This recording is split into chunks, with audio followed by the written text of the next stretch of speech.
Washington football. Woo!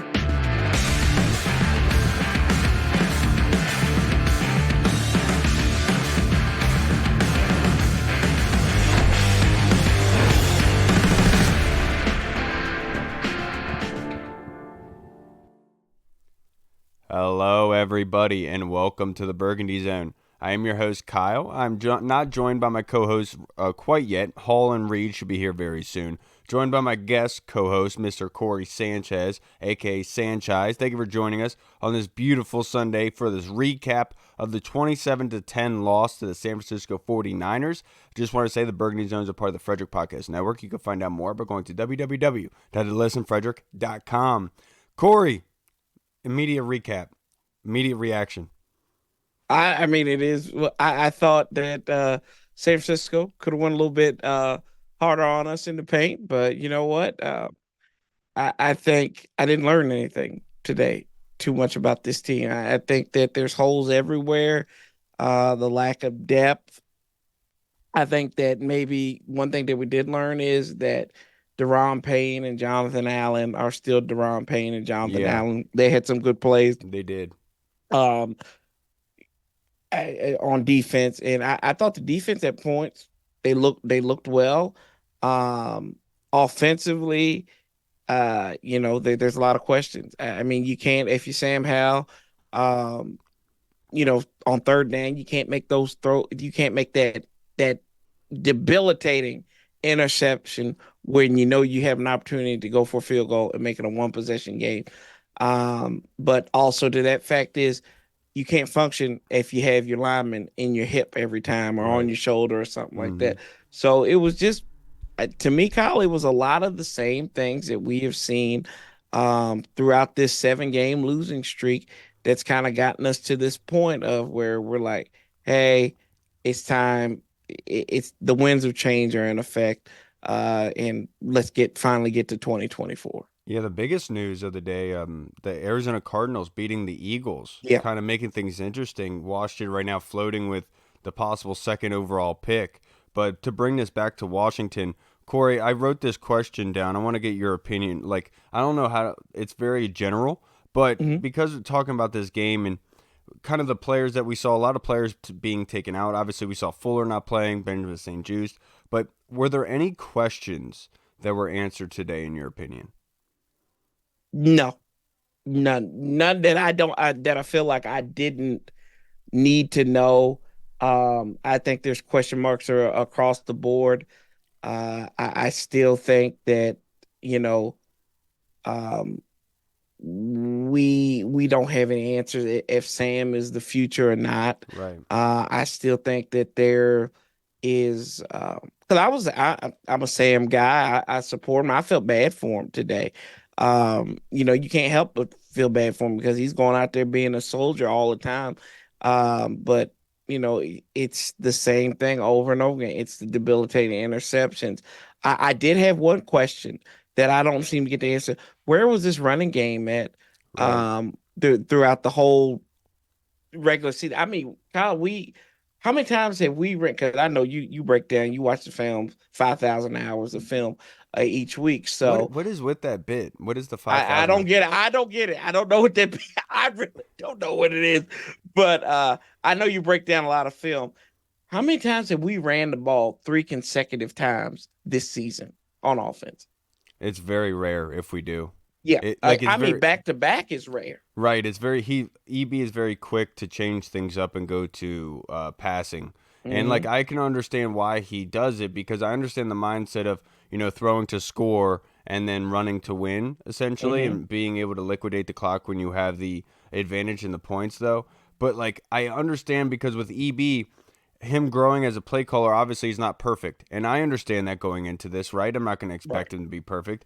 But that being said, it almost does seem like he does get quick trigger in that sort of sense of switching it to the pass play and then not allowing things to kind of gel. And also the offensive line wasn't doing that great of a job to create those run lanes. Early on in the season when we were trying to run the football, it was like we were getting stonewalled. And it made sense why EB kind of adjusted to go into that short, shallow running passing attack. But then defenses countered, and they started doing more to take that away, and that kind of forced Howell to take more risks, it seems like, Mm-hmm. and we kind of know how that played out. Yeah. Yeah. Now the risk, low rewards for us so far this year, man. And I mean, all throughout this year. So far, we're pretty much done. So. Yeah, and the one thing I will say, the one question I will say, not for me, I will say for other people though, was in regards to Cameron Curl. I mean, there was Mhm. that one drive where he stopped a touchdown on two back-to-back plays on making a play, taking a block on from Trent Williams, shredding Mhm. the block from Trent, then making the tackle on Christian McCaffrey to stop him shallow of the goal line. Then the next play coming up and making the tackle again to stop, make him short of the goal line. They ended up inevitably kicked a field goal there. I think it's just there's no question about it that Cam Curl is literally what is holding together what is still even a thing right now Right. in that defensive side. But the crazy part is like this is that first half was probably the best that they've looked all season, just in the sense of a team aspect where the defense wasn't getting bludgeoned to death. They were doing a good job of making it hard on San Francisco to move the chains and then actually score. But then the offense was actually able to score some points. What it was like 13-10 going at the Mhm. half, but then inevitably it is what it is. Yeah. I mean, I thought the best play of the game was that they still have fight in them on that 4th and goal, and they could have easily let Elijah Mitchell. They go on high formation, use check Right. at the fullback spot. That's a touchdown for them all the time, and the way that defense came out there and made the stop and all that good stuff. I mean, you gotta give them credit because they did have the fight today, and I like this really because it was more of a no name defense. You didn't have your guys like you didn't have Saint Juice out there who draws attention to himself a lot of times every time he makes a play. Yeah, exactly. Exactly. And I still don't know if I'm gonna I do don't that get next time this. with my wife, Corey. Okay.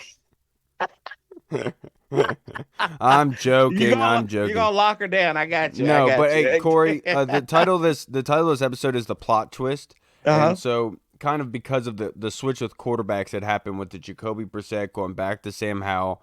What was your interpretation of that, Corey? Before we start looking at the recap of the entire season, because obviously tonight being New Year's Eve, spending it with Hmm. you, Mr. Sanchez, is a great thing to do, and I'm just trying to have fun here. I get I heard it. a little bit too much sometimes. But that being said, what would you say? Um, it's the most Washington thing. It's such a Washington thing, and it hurts me to say that. That you had Jacoby Brissett, and he just mysteriously has tight. I've heard a grown man talk about so much tightness of another a grown man. It's scary, and Ron Rivera on Brissett. So, I'm just like what? Like really? This is where we're at right now. That's only You because you don't watch this show enough, Corey. Because Yeah, Reed, whenever Reed, we y'all, had I know. Samus, when we had Samus Reyes, that's all he talked about was the tightness. Yeah, I mean, but my gosh, it was because really I've been working this week, and I'm like, so I'm keeping like light tabs on everything. And even when I um did my thumbnail for my show, I put Brissett on there. I had it built up and everything. And then I'm like, are you serious? This cat, I said, Sam Howell starting? And it's a Washington thing, man. It's disappointing. It gives those out in the media and everything something else to say, like, well, this is a house of horrors, this is dysfunctional, yada yada yada. It's just another thing on the plate that folks like us, we've got to be on the defensive about, because it's like, hey, yeah, okay, it looks bad, but let's look at this. Like, we're doing good at this, right? And I mean, You're it was absolute. disappointing. You're absolutely right, Corey. Because I agree with you. It's kind of a microcosm, the Jacoby Hmm. Brissett, Sam Howell thing of Ron Rivera's tenure here. When he Yes. first get hired here, we're all very excited. There's a culture change coming. Then he gets cancer, and we're like, wait a minute, is this all about to go away now? Like, is he literally not about a coach anymore? And that sort of thing where it's like snake bitten in a way. I could see Jacoby Brissett getting the start and then getting injured at like in the last practice before the game, and then being like, crap, we got to go to Sam because you can't trust Jake Fromm. Everyone else is like all the other players are they're playing for their jobs. They don't want to get injured and Right. stuff like that. So you got to put out the good Sam Howell. Kind of crazy. Now we are joined by our co-host, Mr. Michael Reed. What was your feelings on the Jacoby Brissett Sam Howell plot twist? I thought it was funny. It was just like one of those things where it was almost like it was like, say like you're dating a girl for a very long time, and then you leave her for another girl, and then that girl literally says ew no, and then you got to go back to the old one. You're gonna be like, sorry about that back there. That's exactly what it was with Sam Howell. It was like we were just like, you know what, we're not gonna play you, and then Jacoby, we're gonna start Jacoby. Then Jacoby Brissett was like, nah dog, and all of a sudden now they're like, Sam, sorry about that down there. I didn't mean to do that. So Well, it now was funny. It just would happen to us. it is funny. It is typical Wash. Just another week in Washington. So I know Nikki Giabala had tweeted that she was like, how crazy it must have been for Sam Howell this week. And I was like, dude, it's just another week in Washington at this point with everything that he's seen for the past 2 years. But Reed, we had just asked, like, basically, what are your thoughts on the Jacoby Brissett Sam Howell thing? But in regards to that, kind of backtrack a little bit more. Did you have any questions that were answered today? No, no. Well, I mean, actually, I guess I did have one question that was answered, and it's been answered really since we traded Montez and Chase. And look, it's not like Chase did much today, but we cannot get after a quarterback. I know that San Francisco's got a good O-line. I know that they got good play callers. I know that they utilize their quarterback strengths a lot, and Brock Purdy's very good at evading the rush. But like 0 sacks, nothing again. That's what we're doing here. That's fine with me. So yeah, I mean that's cool. But I mean we are who we thought we were. Yeah, and that's the weird thing is about that ESPN says that we have a team sack. We have 1 sack, but then no sack has been But nobody attributed to any recorded a player. sack. You know? But that being said, on the flip side of that, the O-line did only give up 1 sack, boys. So question, Corey, I want to ask you a question, sir. How did you Yes, think sir. the O-line did today with all of the backups that were in there? Nick Gates was in there. Trent Scott got flagged a couple times. I think Lucas was there on the left side in relief of Leno. So how did you think the O-line fared today, given the fact that we're going against the 49ers front? Yeah, I thought they did well. I thought they did as good as you could with that, and it still makes me wonder the struggles that you've had on this offensive line, right? Why hasn't Cornelius Lucas been utilized more in the situation early on in the season, right? We saw oh gosh, what game did he start early on in the season It was like for a Leno? month ago. Yeah, it was after because when Leno had the with his child, right? Yeah. He started, yeah. So he played well in that game. It was the Played Atlanta really game, good. right? Yeah, Yeah, yeah, the yeah. Atlanta game. Everybody after the game was like, why don't we just start Lucas at least on the right side? Yeah, And I mean, we've had 2 marks on this offensive line, and Nick Gates and Andrew Wiley. So why yeah, not at right. that point? Like I mean, if something's working, it's like, and we don't know. We're not Darren Ashburn. I get that. I understand it. But if something is clearly working, why do you go away with it? And then you know how something else is working. They have to over explain why they're going back to the bad situation. Like Yeah. it's a reverb of like, well, we had to do this because this, that, and the third. I'm like, I'm not in math class. It's like EB in the run game. Exactly. But we're gonna chop wood though. Yeah, We're gonna chop wood. We're gonna chop wood. We're Kyle's gonna a chop wood. lumberjack, dude. At Kyle's some gonna point, chop at that some wood. point we are. At some point we are. I know you're chopping wood all night, Kyle. It's New Year's. I know what Yeah, you're you know doing. what I'm talking That's that about. tight. Practicing your You already karate, know. yeah. What's up, dude? Yeah. Yeah, see, Corey gets it. What Corey was gets that? it. That was sick. Yeah. No, because we had a joke. We don't need to talk about that joke again. We don't need to bring that back up. But like Okay. with the O line, it is weird because like Nick Akerage from Pro Football Focus, a guest that we've had a very long here, talked about how he believes sacks are a quarterback stat, and that kind of is. I truly believe that here in this case. I think that it's more like a representation of Sam Howell evolving and being able to get the ball out of his hands and doing well and being able to see the pocket and what's happening, because it's not like the 49ers like took the day off, so to speak. Like they were coming after him, but he was getting the ball out, and I think it was all just more of a well-organized machine, so to speak, in that sense, because you saw with Jacoby, right? In the last game or the game before, if you go back, you don't see the same pressure affecting Jacoby that it was Howell. And you didn't see that same pressure affecting Howell in this game. I think it's more so the quarterback kind of adapting there. But I've said for a while, I thought Lucas should have been given that opportunity a while ago. And it's unfortunate that going on with Cole Turner, isn't it, that he didn't even get to suit up today. Because, this is like a tryout period, essentially. You're possibly number 2 overall pick at this point. You'd hope to be able to see all the young guys, and we still have questions there, right, Corey? Yeah, I mean, I don't know what Cole Turner has done or lack thereof. It's like he has been, um, it's like he's been on the terror watch group for the entire time. And it's insane. Still not even as bad as Jahan Dotson, my friends. Yes. Jahan Dotson had 1 target this game. 1 target, no catches. 1 target. I think these are the guys. Pettiness tells a story, and there's been a lot of pettiness around this organization for the last umpteen years, right? I think the people who may have had some comments in the off season, whether they were little qualms, whether they were concerns, because they have been faded out in this offense, especially Jahan, who was a key contributor in that offense last year. I almost wondered this at some point, Corey. I'm sure you saw it in the one chat group that we're in. But I almost wondered, was Jahan going rogue at times? Because people were complaining about the wide receiver spacing, saying the guys are running the same routes. Well, if you go back and watch them, more times than not, Jahan is involved in that. And it's almost, I've always wondered, if that's the case, then you got to limit his snap count to kind of get the point across.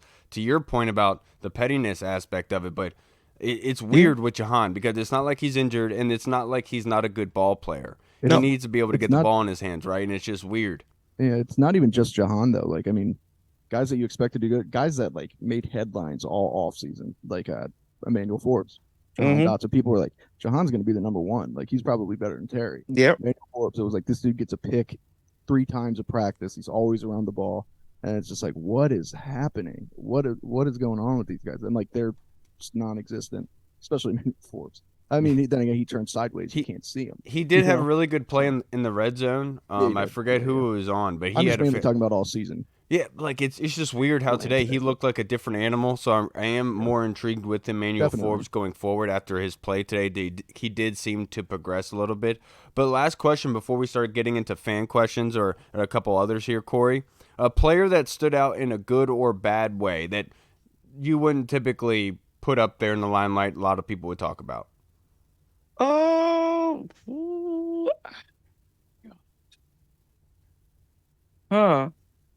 Joey Sly, he made 2 kicks. No, let me stop. He made a kick. Let me stop. Long snapper did it. Yeah, long snapper was a good one.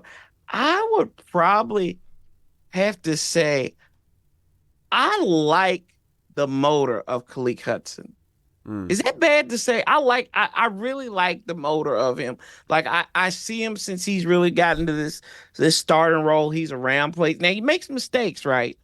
But it's like there's no quit in him. He'll go. He doesn't really get discouraged. And then I thought Burgess did well too. He wasn't getting beat over the top or anything like that.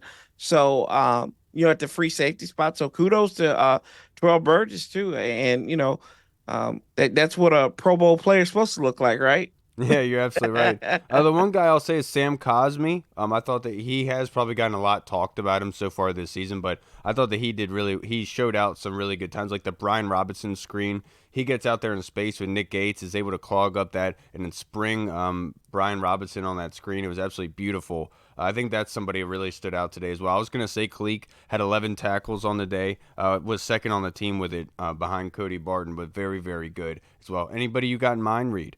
Good or bad? I was just gonna say Cody Barton, just because he always seemed to be around the ball. Him and Khaleke, and I mean, again, that's it's a white thing, I guess. Par for the course. Yeah, Kyle. Jesus Christ, come on. Khaleke Hudson's not even white. What are you doing? But yeah, no, Cody Barton. I mean, the one thing I can say is he was around the ball. That's what I'll say. He was around the ball. You're right. But before we get into our fan questions, hanging out with athletes. Absolutely. Hey, guys, it's New Year's Eve. We're coming into the new year in 2024. So let's recap the year in 2023. Corey, on the field, what was best play, most memorable play from this season? I know it's going to be hard given the fact we've only won 4 games, but just a play that you could think Jamison of. Crowder, punt return in Atlanta, electric play. We don't see a lot of special team scores. And if we do, a lot of times they're in a losing effort. That helped us in the win. I really, to be honest with you, I think Crowder added more consistency and credibility outside of that last week against the Jets. More consistency in his older age here at the punt return position. Even at wide receiver too, Corey. Yeah, he did. Yeah. Did he score? He scored a Yeah. touchdown too, Yeah, didn't he he, had a this nice year? Yeah. touchdown He had a catch. couple Yeah. garbage time touchdowns to get us Yeah. like back into some meaningful way, but yeah. But I never was holding my breath when he was returning the punts. It was just like, okay, he's going to get you like 5 yards or something. He's going to fair catch it or something like that. So kudos to him. Kudos to Jamison Crowder. I think that was the best play of the season because it was just so electrifying. You could also say Terry's catch against Denver as well too. That was a big boy catch. So yeah, those are you got to win too for my best play to stay in. So yeah. Yeah, for me, it's the Sam Howell throw to Terry McLaurin. Absolutely beautiful against Denver. That touchdown throw in the center of the end zone. Absolutely beautiful play by both of those guys, kind of just showing the potential there. But obviously with Howell, it's more of the consistency thing moving forward. And then it's just, I'm so happy for Terry McLaurin. 4 receptions, 61 yards, 1 touchdown on 6 targets. Even though he doesn't get a lot, like when you talk about targets wise, if you were to say compare it to like CD Lamb and others that were considered number 1 wide receivers, he still makes the most out of it, and he's still on a crappy team, which is unfortunate for him at the moment. I know he'd probably be pissed to hear that, but I'm just saying. Yeah, mine is going to be one of the most impressive things I've seen in a long time from the quarterback position in Washington, and that was Sam Howell's. I mean, we didn't end up winning the game, but that final drive against the Eagles to tie the game at the end of regulation. Oh, that 20 was it the 21-yard run? I don't remember. 25? That's New England. That was New England. That was New England. This is the one against the first game against the Eagles when he had to tie it up, march all the way down the field at the end of regulation. Oh yeah. We lost in overtime, but that it was such a roller coaster ride this year with Sam. But that just shows you if that's why you'd be okay if they did stick with Sam Howell. I mean, for another year, built the O-line up. That's what it's got to give you some hope, is because there was a stretch there where he was making so many plays and all of his throws were he was among the tops in the NFL. Low completion percentage throws being converted. It was insane. And then the last 6-7 weeks happened. But hey, shout out to Sam Howell. It's cool. He's a nice guy. He's like you, Kyle. Right. Now, let's get this question from Twitter. This is from our boy Tony Franchise, Corey. His question is, I wanted to ask a fun question since this season is a disaster. So, what was your favorite game you ever attended since being a fan of this team? For me, it was my first game versus the Cowboys in 2010 on Sunday night when D. Hall scooped up the fumble flipped in the end zone. They've only really won 3 games since I've been but even is it not fun when we don't win? Yeah. I mean, because us as Washington fans, we have to find the good in the small things, right? And that's how we kind of have fun at games. I'd say it's been the last 2 season openers, because we've had the UK boys. Yeah, we the UK boys, which I didn't meet them last year. I met them this year finally. But with you, I and Hall, we got to meet next time for the opener as well. Yeah. Because we're 2-0 when we walk in together. Mm-hmm. So I think last year against Jacksonville in the comeback, Terry, Jahan, just that electrifying feel in the air. It was different this year too, but I just felt like we could have put our foot on the accelerator a little bit more against the Cardinals, but Cardinals are proving they were tough. But I think last year against Jacksonville, because I just felt like the first year of the new name and everything, and hopefully we were going to get on the right path, especially in that comeback fashion. But it was not. But that was fun. That was a fun experience. I got a muscle cramp that day because I was so dehydrated. Oh, no, yeah, you got to keep up with hydration. Yeah, That's you do. Very important. That is very I wasn't important. wet that day. Yeah, no, and that's not fun. No, it's not. I would say the Arizona game from this year, possibly the opener last year, but it's rained on each of those home openers, which has been so weird to have happen. But I've had so many great memories. I mean, my buddy Freddie being able to sneak Bud Light cans into FedEx because we had Where gone you into go? we had gone inside the gate early when our friends didn't get there yet tailgating. So we convinced the guy to let us back in if we left the gate, even though we had scanned our tickets already. And he just asked us to bring us some beer back for him. And so we just came back loaded up with like 10 cans each. And so we just went up to the nosebleeds and got the drink for free. Dan Snyder hated us for it. You're probably one of the only people to do that, but it was a fun time. Ban this guy from all games. Absolutely. Mine was against the Giants. I think it was 2011. I don't know, it was we got smashed that game. It is what it is. But afterwards, me and old Chris Marley were a little bit buzzed. We're hammering down some Bud Lights, And so we left and we saw a limo parked up front. And we said, you know what? Let's go into the limo. And we went into the limo. And the driver said, hey, where's everybody else? We said, oh, they're coming. And we looked down and we saw a handle and a box of Red Bulls. And we said, we'll go grab them real fast. And then we left the car with those. Then I saw a bunch of Redskins fans throwing snowballs over a snowbank. I said, let me get in on this fun, that Giants fans. I throw one snowball. Somebody comes around the bank. And he's like, you. And I was like, me? He was like, you hit my pregnant wife. And I was like, oh, shit. And then he started coming towards me, but a bunch of Redskins fans got in front of me. I was like, yeah, boys.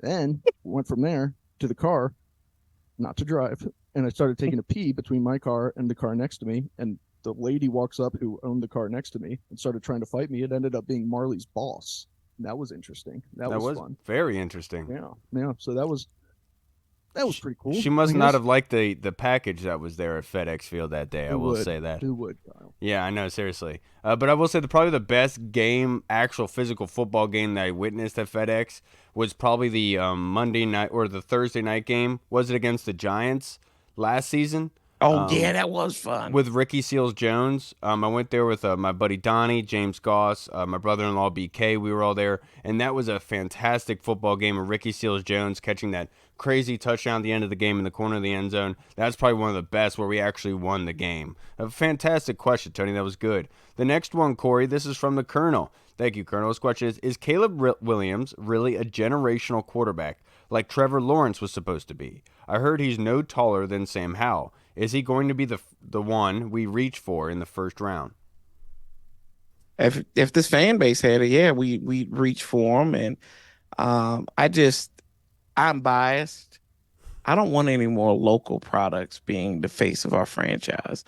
I get that he was, and then really, he was the Heisman Trophy. He won the Heisman Trophy last year. But if you kind of take back in the microcosm of things, everything, what's his big moment? What's his signature win? Crying in the bleachers. Okay, watch it. Kyle. That's what you watch it. So that's what you want as your future at your quarterback. Hell yeah. I'm good, man. I'm good. I can't do it anymore. I can't do head cases anymore as a face of my franchise. What do you have against people who paint their fingernails, Corey? Kyle wants to know because Kyle wants to know why you don't like them.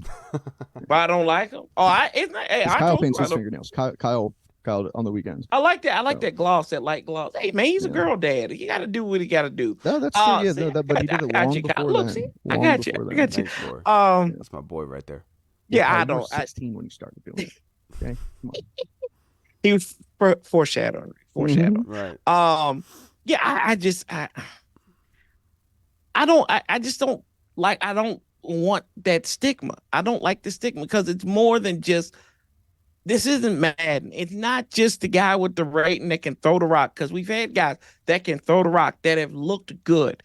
You need an adult. You need a professional. This is not. I'm sorry. This is not the daycare. This is not a daycare center anymore. We've done this before, and every time in this fan base, I'm sorry, I'm going off on a tangent here. There's no middle ground. A local kid can't survive here. It's either he's going to get coddled or he's going to get crucified. There's no benefit of the doubt here, and we don't need to do this anymore. So take the advice from Corey. You got other quarterbacks out there. Let's go watch Oregon take on Liberty. Let's see what Bo Nix can do. Let's see. I know you might not like him, but let's just say he's not my guy. He's not my guy. Kyle loves penis. I'd take an offensive lineman. I'd take old boy from Notre Dame. But yeah. Remember what Caleb Williams did to Notre Dame last year? How was the offensive line? What did y'all do against Caleb Williams? No, I'm just saying. Caleb Yeah, I Williams don't makes know. some I just say incredible plays. Well, Caleb Williams, those are some of the best plays I've ever seen. Yeah. well, I Not did. really, I but did watch Caleb Williams. I watched Drake May today. I watched Drake May's so fun to watch, dude. Caleb Williams yesterday. Honestly, I don't understand the fascination with either. Drake May kind of is blah to me in a lot of the The ways. fuck are you talking about, He Kyle? throws a lot of balls at the feet of people, almost like Donovan McNabb. And I'm just ready for that thing to be a concern later on. But when Caleb played Notre Dame this year, Notre Dame destroyed him, Yeah, man. this year they They butt-rammed him. That's why I said screwed 2 him years ago. up. And that, honestly, when you look at that game, that is what you should be looking at in the form of what Yeah, Caleb just Williams that one game. Just could base it off possibly. that one game for But sure. it's kind of like baseball, Reed, where like if you do it once, mathematically, most likely it is going to happen again. It saying. happened all. Yeah, no, it happened all the time. Not every quarterback has. Right. And so I'm just saying that, like, in that sort of sense where, like, Caleb, he shows that tendency, but he has that slippery ability just to be able to make plays for himself. But he goes off schedule, and then he goes rogue with his mechanics, but he still makes plays at times. But it kind of shows you that he fumbles the ball a lot. He kind of is careless with it in a sense. Handles it when he's running after like Right. a play fake or something. Yep. Holds it Here like you this. go. You're just like, dude, come on. What are you doing? He had a couple fumbles that I saw just from doing that, trying to escape pressure and stuff like that. But the kid, I honestly, the argument that I keep having trouble with in regards to not taking a quarterback in the top 3 is the fact of saying you're in the perfect position to say you have Hal, who, if you give consistency to, could actually develop into something. But also in the same breath, if you have that top 3 pick, you could at the same time take a quarterback, and you're in a good position either or. One or if you have a chance of succeeding, you have a better chance with 2 than you do with only one option. For sure. And I would definitely understand that argument in saying that if you take Joe Alt, if you take Marvin Harrison, are you really making your team that much better in the long term? And that's where I could kind of understand the dual quarterback argument there. Yeah. The Caleb Williams things, to me, it's just a lot of it is almost like not necessarily nitpicking, but I feel like it's more prospect fatigue just because he's been so hyped up for the last 2 years. So people are looking for a lot of stuff. And I get it. Like, it rubs you wrong when he's crying in the stands, when he paints his fingernails and stuff. Like, I get it. I don't like that. Kyle loves it. I don't like that stuff. I don't like crying and painting fingernails. I'm a man, dude. But I mean, the one thing I heard Dan Orlovsky say this, and it is 100% true. The one thing that really concerns me about him, because the dude, you can't deny that the guy is a hell of a playmaker. Makes some unreal plays. Yes. He's got some unreal attributes. I know that his size. I'm not really as concerned about size as much anymore in today's NFL, just because of the way he's put together and he's kind of stocky a little bit. Since puberty. I'm more concerned about Jaden Daniels' size than his, just because with his frame and the way that he doesn't get down and he gets hit a lot. But Caleb Williams, can he actually operate within an offense and be successful? Because everything that he does that's a highlight is off scheduled plays. It's all broken down plays. It's all him scrambling around. So I thought that was a very good point, and that's definitely something to think about. So yeah, it's going to be interesting. But I like Caleb Williams. I like Drake May. I don't know what you're talking about, Kyle. Drake May gets it. Yeah, it's just the guy rules. Yeah, I know. It seems like it's the sort of thing with Drake May where he has the cool kind of demeanor at the moment with North Carolina, and he has the ability to make those bounce back plays. I just question, without the comfortability at the next level, if he'll be able to bounce back in those situations like he does at North Carolina. He has the tendency to do it, but there are so many times where there's these plays where you're like, what the heck, dude? But obviously, every quarterback does that, and that's besides the point, because that's regardless, and that's just stupid to talk about at this point. No, it's not stupid, Kyle. It's fun. It is fun. Been over for months at this point. Yeah, now the next question, this is from the Discord, Corey. Are the draft quarterbacks really that much better than Sam, who was also once projected as a first-round quarterback? Or are they just this shiny new toy? I know this is hard to answer, and we won't know until they play in the NFL. Nothing is guaranteed. I think they're not shiny new toys. They are dimly lit beacons of hope and wishing and all this other stuff, because at the end of the day, we're sitting here talking about quarterbacks, y'all. Who's going to be the head coach? Who's going to be the general manager? What kind of culture are you going to establish with this? Like, we're looking at everything in the lens of how it is right now. Correct. Even though every time everybody's like, well, we need to we need to focus on getting a quarterback. Do you remember who John Lynch and Kyle Shanahan's first draft pick was? You remember what quarterback they drafted with the number 2 pick? That's right, quarterback Solomon Thomas. They didn't draft a quarterback. So it's not necessarily what And Solomon we Thomas didn't even work out for him, and they still exactly built a great exactly. team. Yeah, But look what they did. and that's what They I'm saying. built They still built a team around him. right. They still it took them a couple years, but they built the team, and that's what we got. We might not necessarily need the quarterback. Maybe it's building everything around them and then plugging and playing and putting a quarterback in there. Maybe we should be looking more at the best players available. Like people said, maybe a Marvin Harrison, maybe a Joe Alt. Who's going to be the best player? And then that quarterback will come. Because I think at the end of the day, I think it's harder to find a franchise left tackle than it would be to find a franchise quarterback. Granted, we fell into we You've got heard a lucky. lot of people say that the NFL is suffering from very bad offensive Yes. line play. Oh yeah, for sure. It is. But And we had Trent and Chris Samuels. We didn't have a quarterback for 20 years. Those times, yeah. For 20 years, we had two top 5 left tackles. We won a lot too. Exactly. Exactly. We won a lot. Bring it up, counter. Right, but you know what I mean, though. No, for like sure. we had. Why not? If you have the guy Sam in place, why not go out there and build it around him? Because people tend to forget Sam, how good he was during that stretch during the season. Sam, how every week he was making multiple. He's getting harassed. And there was multiple throws where you're just like, I don't know how many guys in the NFL could do that. Like, go watch the season highlights of his biggest throws. It's insane. It is, but I will say this. Sorry for cutting you off, Corey. No, you good. No, you good. So you're fine. No, it's impossible. It's impossible to say if these draft quarterbacks are really that much better than Sam because it's all subjective based on what situation they walk into. Like if Jaden Daniels goes on to 49ers, so to speak, yeah, he's probably going to be better than Sam Howell just based on the system that he's in, right? And so there's a lot that goes into it, but no, just because you have to imagine that playing in college is completely different than the NFL, and obviously that's what Sam Howell is learning. And so you'd have to imagine that Sam Howell's production here at the pros is probably similar to what you'd be getting with those quarterbacks. And so that's why people are barring the question saying, is it really worth it, or should you kind of build around Sam? But I can understand like both sides of the argument in that sense, but they do just want a shiny new toy because we all just want hope. We're tired of the question of do we have the guy? And I think people just want to be able to, with a new regime,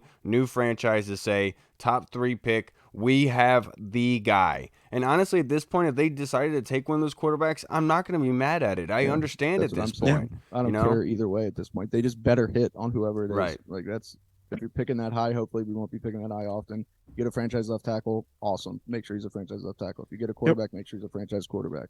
Right. That's all we need. The one thing I forgot to say, I wanted to say about Caleb, sorry to cut you off, Reed, was that with Caleb Williams, when he's on the run, dude, he reminds me a lot of Aaron Rodgers, man. Like the accuracy on the run. His accuracy on the run is insane. Absolutely insane. But he does throw a lot of duck balls where he has a lot of touch and loft on him, but dang, is he freaking accurate, man.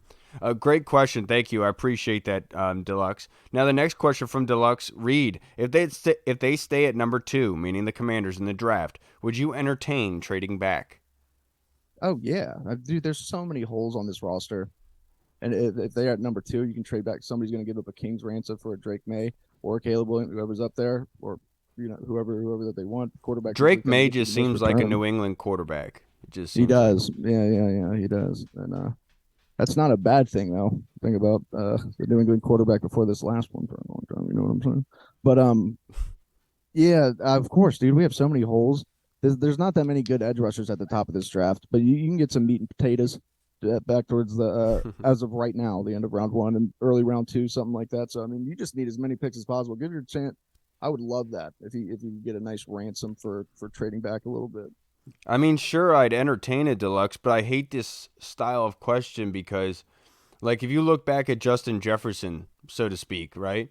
With Justin Jefferson, would you rather have stayed with Justin Jefferson or had the Vikings trade back for more picks to get somebody else? And if you have that sort of prospect available to you in the top 3 where you are sitting, you have to take advantage of that ability. And that's what the Falcons did with Julio Jones, right? They kind of saw that and they went up and they traded up to get it, and it was a good thing that they did because it transitioned made their offense completely different. Or, so to speak, with the Browns, with Joe Thomas, kind of selecting him as left tackle, solidifying their offensive line for the future, long term. That really was helpful for them. And so that's, for me, Was it though? I think so for the Browns. It's I the mean, they didn't Browns. have Yeah. they didn't have that great of a record with quarterbacks either, Yeah. obviously. No, but they were always protected. They did have it. They did end up having a Yeah. go with one. And Joe Thomas But is a Hall of Famer. to your point, long term, what should be the best course of action? And honestly, we all talk all throughout the months. Oh, Joe Altsai could be a top 5 guy. Oh, Jaden Daniels is going to be top 15 prospect sort of thing. We talk about all day long, but honestly, I view Joe Alt not leaving the top 5. And so we could talk about all day about trading back, but as soon as you trade back, you're not getting that prospect anymore. They're gone. And that's what my concern is. I need the production. I'm tired of the potential. I need the damn production. And if we could get somebody to be a long-term, legitimate starter, an elite prospect, possible Pro Bowler, All-Pro, or possible Hall of Famer, I want to get that prospect. It is pretty crazy though how sometimes like that doesn't work out. Like the surefire thing in the draft. Solomon Thomas was supposed to be a good guy. Who was also that linebacker that Seattle drafted in the top 3? From Wake Forest, right? Yeah. Yeah, I can't think of I forget his name. Aaron Maven? Aaron Curry. Curry. Yep. Yeah, he was supposed to be one of those guys too. It's crazy how it's like sometimes it just doesn't work out like that with these elite prospects. But hey, that could happen with anybody. So it's very interesting. Very, very interesting. It's going to be fun to see this shape out, but obviously it's all based on what the GM decides to do. And the draft is so much better when you're picking high like this. Like I always love the draft. Don't get me wrong, and but when you are in the front and you we got a choice right now, man. Yeah. Let's talk about these elite guys. It's I did fun. watch Cooper Beebe today from the Kansas State guard. The guy plays really well. I will say he reminded me a lot of Richie Incognito. Hopefully he doesn't wind himself up going crazy saying the CIA is after him and everything. Yeah, well, Richie Cognito's stories are the funniest things in the world from Nebraska. Him going and defending a walk-on recruit from getting bullied by a frat party, just showing up at the frat party house and beating the shit out of everybody in the middle of the day. Yeah, Richie Incognito. Imagine being a frat dude and you're just sitting at home hungover. You hear a knock at the door and you open it. Some 6'6" roided out freak just comes in and starts raising hell on you guys. You're just like, One of him and Nick Bosa buddies. Yeah.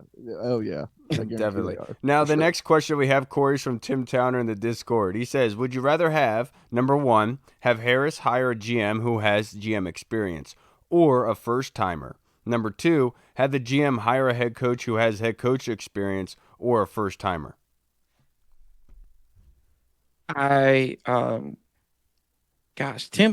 Tim always gets you like, write a dissertation. I love Tim. I want to do let's just go all new. I don't want any more retreads. If I have to do, I would rather take the general manager with experience and a younger coach if I had to pick one. But I need a new car, a whole new car. If it's a young guy as general manager first time and a first time head coach, they can grow together. So I like that. But if I had to pick one, maximum old general manager, new head coach. For me, experience as a GM is not necessarily what I honestly care about. Like if I had to take the choice between Ian Cunningham, who only has assistant general manager experience, but comes from Ozzie Newsome's system, has some experience with the Philadelphia Eagles in their front office, versus Louis Riddick, I'm gonna pick Ian Cunningham just based on the structure and what his resume ultimately says, right? And so experience is not that much of a necessity for me as the GM speaking. It's more so of the mindset involved and being creative, being able to identify talent and knowing when to be able to pluck that talent and when not to. And the Ravens are always very, very good at doing that. And so I want to be able to get somebody who knows that kind of structure and way of doing so they can implement that here. And then with the head coach, the head coach I do want, I don't want experience, so to speak, but we need a good direction. Just want to make sure that if whatever the GM is deciding, that everyone is in the same page, same thought process. If you want to take quarterback, be on it, and that way we're on that same path moving forward, and we actually have a direction. Because it seemed like in the past, every time that we started to get going in a direction, old DS was pulling a U-turn and pulling us somewhere different, and just never had hope. Yeah, it's so funny how often it changes. Like during the Jay Gruden tenure, when we fired Jay, it was like I just want somebody with experience, somebody that can go in there and keep it together. Jay came here as a first year head coach, it was like, but then now with Ron, it's like I don't want anybody with experience. I don't want somebody bringing their guys in here from somewhere that they got fired from and failed. So right now, I'm.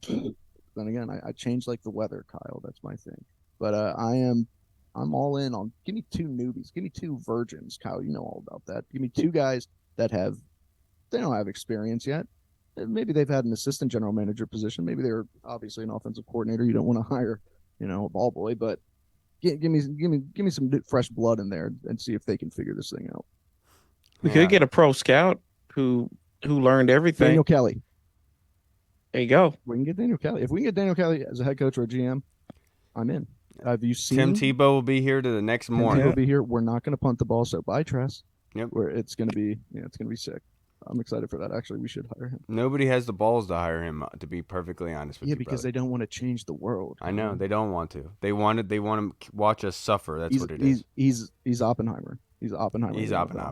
All right, everybody. That's going to wrap us up for this episode. Any last minute thoughts, boys, as we end the new year? Obviously, happy holidays. Happy New Year to all of you. I appreciate anybody watching this or staggers across this. We really do appreciate all you guys out there. Any last minute thoughts, Corey? Happy New Year. Drive safely. Don't get caught. And see you in 2024. Get caught doing what, Corey? Fun things. Oh, that's fun adult things. Dangerous. Fun adult things. Just not with Jamin Davis. Hey, Need for Speed. Kyle. That was funny. Come on, you can laugh when I make jokes, man. I know, but every time you have a good one, I'm so narcissistic that I have to be like, Kyle, that sucked. Don't say that. So. All right, everybody. That's going to wrap us up for this episode. I can't thank you guys enough. It's been a hell of a year in 2023. If you guys have been with us this far, watched the shows, I can't thank you guys enough for like all the craziness that's been this past year with the ownership change and all that. It has been a lot of fun, and hopefully we look forward to continuing this in 2024. All right, everybody. I'm Kyle. I'm Daniel Kelly. And that's great. That's perfect. All right, everybody. We will see you guys on Thursday. Make sure you don't miss it. We'll have a brand new show out for you with a couple of fire guests lined up for us. All right, everybody. We'll see you then. Washington football. Woo!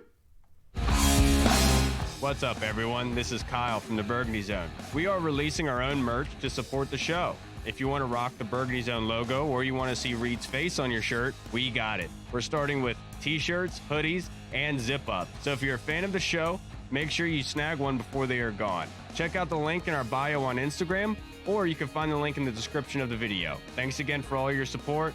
Until next time.